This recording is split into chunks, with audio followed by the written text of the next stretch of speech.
Bonjour à toutes et à tous, bienvenue sur ma chaîne l'autodidacte youtubeur. Nous sommes toujours dans le premier thème sur Excel, les raccourcis clavier. Et dans cette deuxième partie, nous aborderons les raccourcis clavier contrôle plus chiffre. Donc, nous allons dans l'onglet raccourcis contrôle. Dans la cellule B1, à l'aide de la liste déroulante, nous allons sélectionner contrôle plus chiffre. Dans la cellule B3, nous allons sélectionner le premier contrôle, CTRL 1 ou CTRL Maj F ou CTRL Maj T. Donc ça donne accès à l'onglet format de cellule. Donc effectivement, si je fais CTRL 1, il m'ouvre mon format de cellule. Si je fais CTRL Maj F, il m'ouvre également mon format de cellule. Si je fais CTRL Maj T, il m'ouvre effectivement mon format de cellule. Ensuite, CTRL 2 ou CTRL G, donc contenu de la cellule mise en gras. Donc je fais CTRL 2 en D5, je vois qu'il me met le contenu de la cellule en gras. Nous avons vu lors de la précédente vidéo que si je fais, alors CTRL 2 pour revenir avant, si je fais CTRL G, il me met également le contenu de la cellule en gras.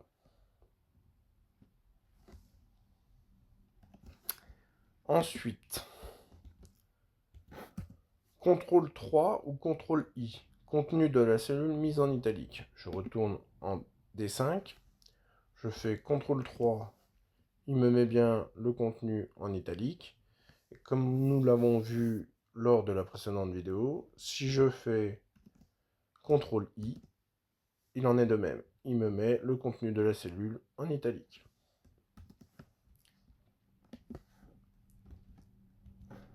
CTRL 4 ou CTRL U, contenu de la cellule souligné. Toujours en D5, si je fais CTRL 4, il me souligne bien le contenu de la cellule. Et nous avons vu lors de la précédente vidéo que si je fais CTRL U, il me souligne également le contenu de la cellule.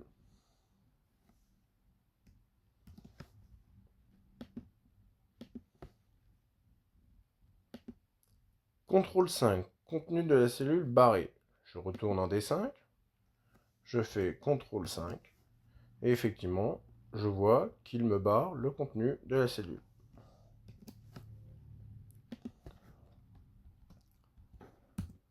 CTRL 6, sélectionne toutes les dépendances d'une cellule d'un niveau, c'est-à-dire les cellules qui utilisent la cellule dans leur formule.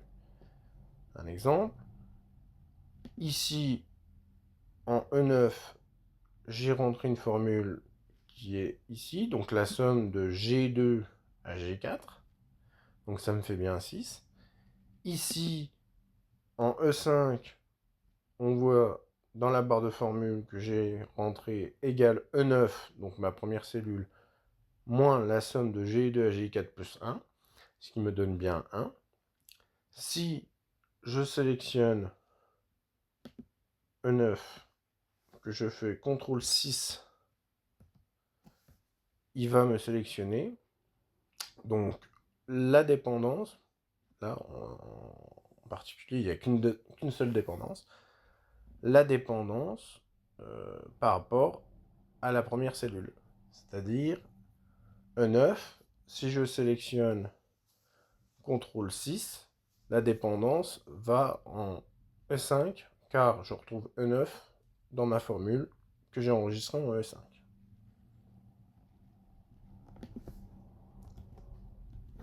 CTRL 7, sélectionne les dépendances d'une cellule à tous les niveaux.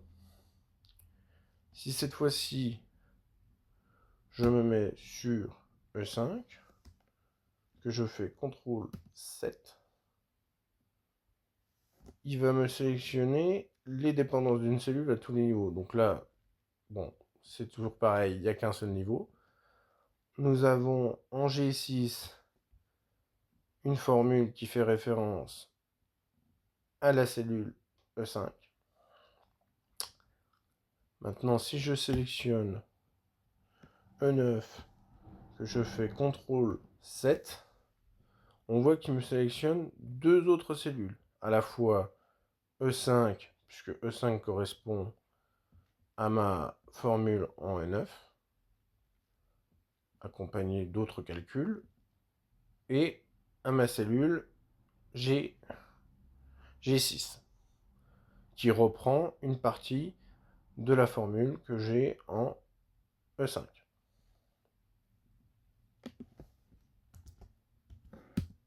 CTRL 8 sélectionne les cellules antécédentes à la cellule active qui contient nécessairement une formule.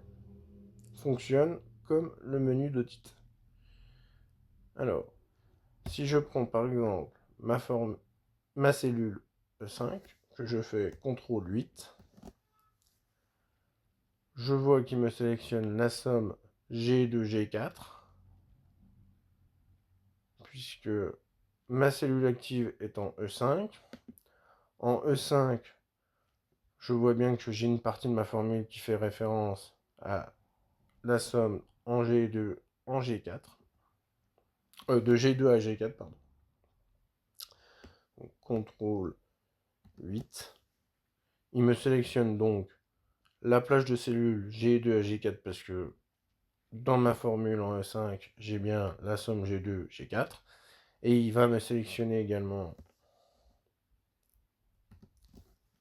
la cellule E9, puisque en E5, j'ai bien E9, auquel je soustrais la somme G2, G4, et auquel je rajoute 1. Donc j'ai à la fois la dépendance par rapport à cette page de cellule et par rapport à la cellule E9. Pour finir, CTRL 9 sélectionne toutes les cellules antécédentes. Alors, si je me mets en E9, que je fais CTRL 9, il va me sélectionner la plage de cellules G2 à G4. Puisque en E9, je fais la somme de G2 à G4. Si je me mets en E5, CTRL 9, il va me sélectionner donc toutes les cellules antécédentes, c'est-à-dire que pour E5, j'utilise à la fois les informations de la cellule E9 et les informations contenues sur la plage G2 à G4. Si je sélectionne maintenant G6, que je fais CTRL 9, il me sélectionne donc la plage de cellules G2 à G4, car la plage de cellules G2 à G4 est à la fois utilisée en E5 et en E9. Et donc, comme il y a une dépendance, il va me sélectionner également donc E5 et E9. Voilà. Cette vidéo est maintenant terminée. J'espère que ça vous a plu. Si ça vous a plu, n'hésitez pas à la liker, à la partager, à vous abonner en activant la cloche pour être notifié pour les prochaines vidéos. Je vous dis donc à bientôt pour une prochaine vidéo.